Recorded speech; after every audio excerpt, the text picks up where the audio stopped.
Wonder Park is an animated movie produced by Paramount, Ilion Animation Studios, and Nickelodeon. And I'm surprised all the red flags didn't impair my vision when I first saw these names attached to it. Ilion Animation really has only one notable movie to their name, that being Planet 51. Maybe notable wasn't the right word. Ilion Animation has only one movie that you saw 10 years ago and forgot it existed about a week after. And Dwayne Johnson's in it because that's a cash cow that ain't going sour anytime soon. And then, of course, Nickelodeon is worth talking about. They had some pretty fun movies that I loved as a kid, but I wouldn't say quality control has ever been their specialty. What makes Wonder Park stand out is that it is the third film produced by Nickelodeon that's gonna have an animated television spinoff. The first was Jimmy Neutron, and then, of course, there was Barnyard, both of which spawned into beloved award-winning hentai miniseries featured on the main channel for many, many years. That's the black pill, Jimmy. That's the biggest black pill of all. Which means Wonder Park has some massive fucking shoes to fill. And with three companies with a history of making bland, forgettable movies, well, let's just say the Rugrats movies are god tiers in this three-way trash fire. Just a point of reference for the level of quality I'm expecting from these studios. When I saw this movie advertised, I couldn't give two fucks about it. The trailers didn't tell me anything about the movie aside from the fact that there's a little girl who finds a magical amusement park and there are animals in it. Nothing else. No story, no setup, just these minor details. And then I saw another trailer and it wasn't much better. They dubbed over this little girl with an adult woman's voice, and then the next scene she has a normal child voice. Operation Wonder Park is a go! They said it couldn't be done! Operation Wonder Park is a go! Don't bust me on a technicality. And then there was this zoom in effect that wasn't actually done in the movie, so it just makes the trailer look on par with one of those movie clip re-upload channels that zooms clips in really, really awkwardly. So literally nothing about the advertising made me curious to check it out. And of course the fact that it's gonna be a Nickelodeon show really didn't make things better.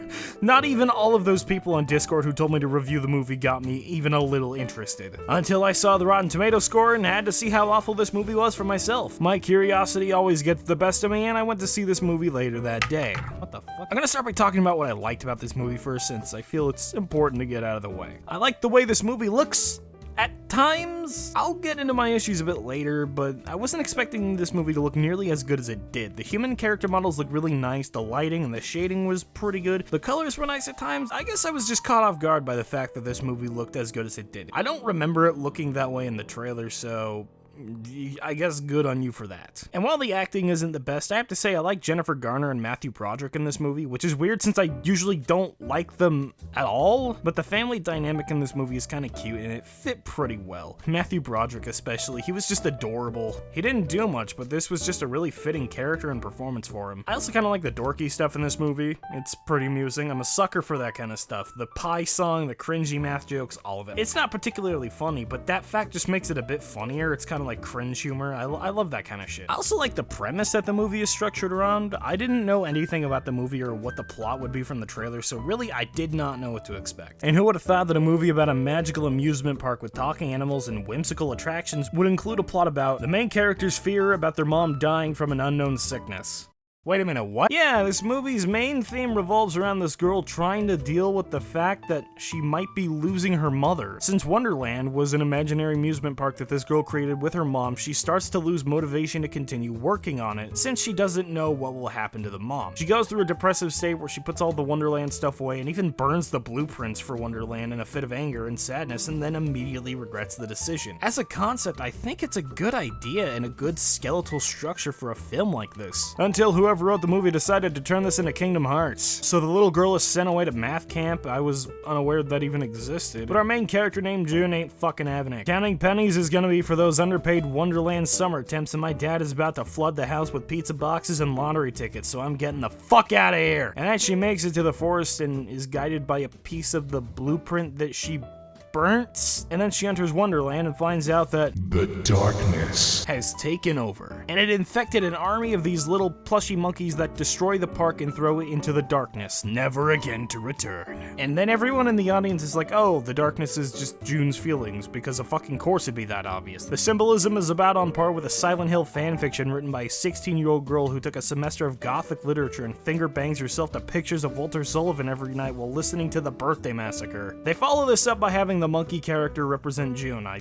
think. Not the plushy monkeys, but this other chimpanzee character that is a separate character in the movie. And he has the same character arc as June. So this monkey is the guy who makes all the rides. June's mom whispers an idea into his ear, and then he uses his magic light keyblade marker thingy to make it real. But since she left, he didn't know what to do. He couldn't make any rides because he didn't have any original ideas, the woman wasn't whispering in his ear, and he probably couldn't find anything on DeviantArt to rip off, so he just shuts down mentally, just like June. The difference between the character arcs is that his character arc is only present for like the 2 times he's shown on screen. Once for a few minutes before he gets kidnapped by the monkeys and is thrown into the darkness, and then at the end when June finds him in the darkness. For a grand total of at least 5 minutes? That's another big problem with this movie. I could have sworn it was shorter than an hour and a half because this movie went by really quickly. It progressed like any other bland factory-made animated film, but I swear the story and pacing was just way too fast for its own good. Every scene and every location they visit end very shortly, almost as soon as they're done being established, and after the attractions get destroyed, June gets separated from everyone and meets the monkey guy. She leaves to tell them she thinks the darkness is her fault, and then suddenly the forced conflict happens, and then all of the animal people don't like her, and then they go away, they abandon her, and then about 3 minutes later, they're all fine with her again. And they even treat it like she was a good friend of theirs, even though they just met her that afternoon. Like, what? And then there's this subplot about the porcupine having a crush on the warthog, but we had no indication that he liked her before. He just outright announced it halfway into the movie, and then it doesn't come up again until he confesses his love to her at the end of the movie. Like, what?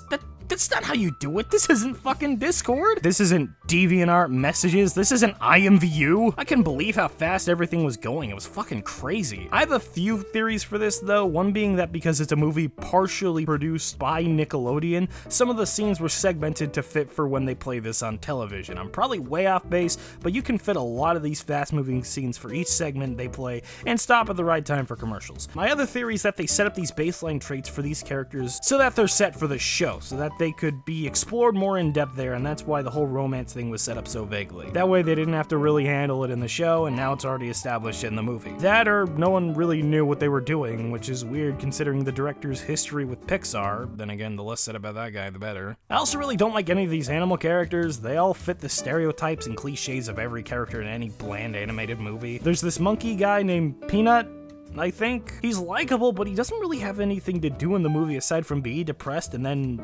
not be depressed eventually. He makes rides and stuff, but there isn't really much to him. The character arc was identical to June's, but you spend more time with her, so it worked a lot better. Really, he's just completely inconsequential. Then there's this bear named Boomer, I think.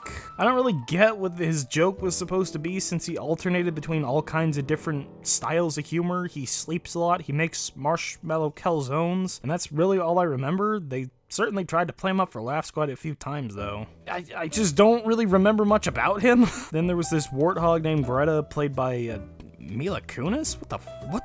What? She also didn't really have much of a personality aside from being kind of a bitch and really bossy. Then there was the porcupine, played by John Oliver, because why not? He's easily scared for his life and serves one of at least 10 comic relief characters in this movie, and as I mentioned before, he has a thing for the warthog girl. There isn't really much to him, and he wasn't very funny. He reminded me a lot of that High Five character from the Emoji Movie, which is probably why I had so little tolerance for him. Seems I have backed into the middle of something. Backing out?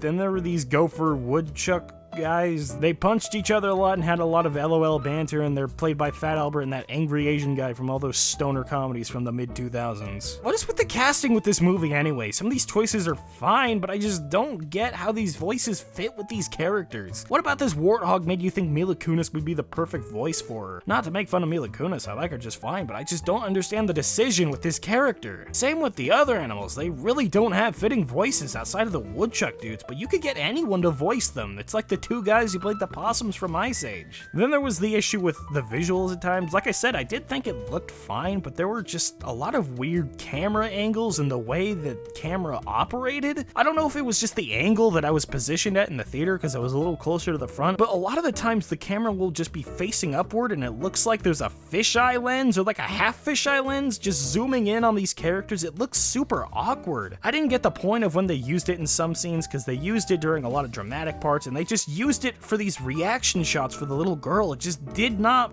fit. And then the background was very noticeably blurry. Like the characters would be in focus, but then the background looks like I just got hit in the face with a baseball bat and then sprayed with bear mace. And I guess you could tell I didn't find the movie particularly funny, but if I could go off on that for a second, I was kind of expecting that. One of the things people should acknowledge is that this movie is made for children. So obviously we aren't going to be the target audience for a Nickelodeon movie, especially one of this nature. Now I know what people are gonna say to that because I've heard it before, but doll, this shouldn't be a standard set for kids movies or shows. We should expect better than this. I feel like this was always a misconception placed on my channel, especially when it came to a show like Teen Titans Go. I'm not sure if it was the wording in that video or people just not wanting to listen because I decided to bat for a universally hated show, but I feel it's a good time to address all of this here because it's relevant to what I'm about to say about Wonder Park. I absolutely believe we should aim for great quality. I love shows that explore huge themes in a way that kids can understand. I love animated films that push the boundaries and allow children to grasp complex concepts. I like animated media that makes you feel something. However, I'm also a firm believer that everyone should be allowed to enjoy what they like regardless of what other people say. I saw this movie and didn't enjoy it overall because this was obviously not made to appeal to me. But you know what? There were a lot of children in the theater when I saw this movie, and they were laughing, they were crying, they were parroting the jokes after they happened. Kids really did seem to enjoy this film, which is something I always have to consider when watching animated films. Why would I bash a child for liking this movie or telling them to find something better to watch? Who am I to take that away from them? I remember liking shows and movies that I wouldn't even remotely enjoy today, but it's what I liked back then, and it would crush me if anyone would just shit all over it, especially at a younger age. Now, I'm not saying that kids can't take criticism. I mean, plenty of them probably don't,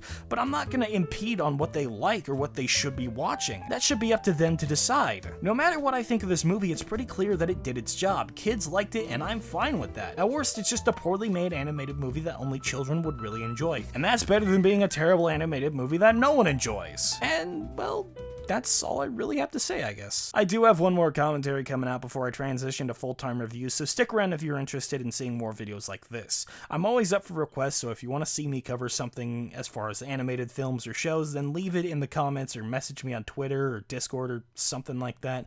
Other than that, everyone have a killer day.